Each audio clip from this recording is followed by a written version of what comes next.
Me igal sellel HR Happy Houril ma räägin ühest asjast, mis on selline startupi asi, võib-olla natuke rohkem ja mis on selline nagu termin või mingi selline õpetan, on ju. Meil on siin MVP olnud ja mingid sellised asjad, millest me oleme varem rääkinud. Ja täna on teemakohane OKR, mis on siis Objectives and Key Results, mille vist tegi kuulsaks küll Google, aga oli juba enne seda. Ja see on meie meetod, mida meie ka kasutame, kui Workabitis Kerli selle meile tõi ja selgeks õpetas, on see, et kui sa oled eriti veel nagu hajatiim, et siis on hästi oluline see, et on eesmärgid väga selgelt paigas.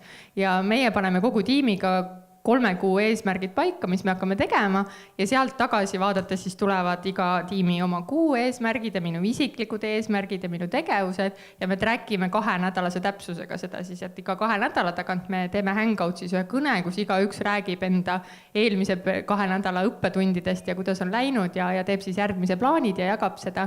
Et see on see, mis meid hoiab nagu on track, et me ei hakka nagu täiesti erinevaid asju tegema.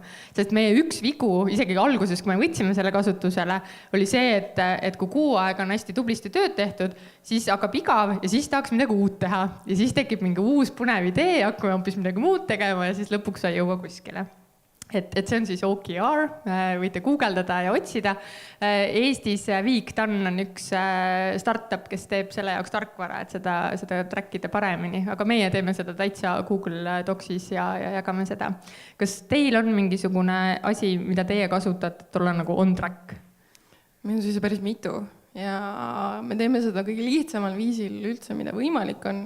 Me otseselt ei kasuta ühtegi sükest taskide trackerit, sest me tunneme, et meil on seda liiga palju.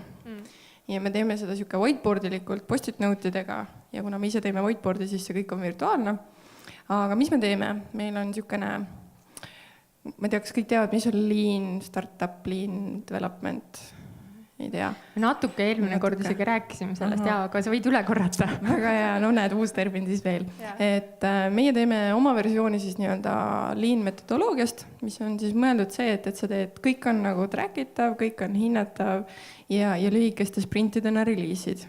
Meie teeme iga nädalasi sprinte, mis tähendab, et iga nädala lõpuks kõik taskid, mis me kokku lepime, kõik peavad olema ka reliisitud laivis, kasutajale kättesaadavad ja nii on kõige parem.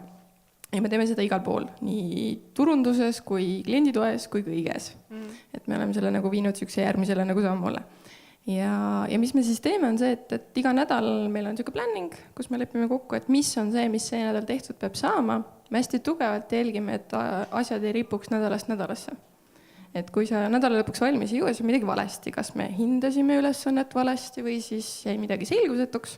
Aga et hästi oluline, et sa lõpetad kõik ülesanded nädala lõpuks ära. Mina viimasel ajal jubedalt ei saa sellega hakkama. Mis ka juhtub vahel? Kassi pärast on, jah? Ei, see on pigem ongi see, et sa iga nädalaga õpid see, mis sa valesti hindad. Et kui sa paned liiga suure ülesande ja siis sa ei mõtle seda läbi, siis sa tegelikult ei saa aru, et ma ei saa seda nädalaga valmis. Ja siis sa istud selle otsas 2 nädalat ja tunned, kuidas must masendus tööb peale, et jälle on tegemata. Et see on sükene õpetamine, mida sa õpid. Lisaks sellele me teeme iga kuu planningut, mis on süke kuu suurem vaade, mis me tegema peame. Ja kord kvartalis meil on off-side'id. Siis me lähme linnast välja, istume maha, käime saunas, joome õlut, arutame elust ja lilledest ja liblikatest ja mida me siis tegelikult tegema peaksime. Et see meie jaoks on hästi oluline olnud, et see kord kvartalis peab olema süke täitsa teistmoodi. Ja mitte ainult nagu siis töö mõttes, et mida sa kliendile pead tegema, vaid ka tiimis sees, et mis meie igapäevatöös valesti on või mis me hästi teeme, et mida peaks jätkama ja mida peaks nagu lõpetama, et muidu see jääb kogu aeg meelest ära. Teed ja siis kunagi avastad, kuule, et tegelikult ma teen mingit jama kogu aeg.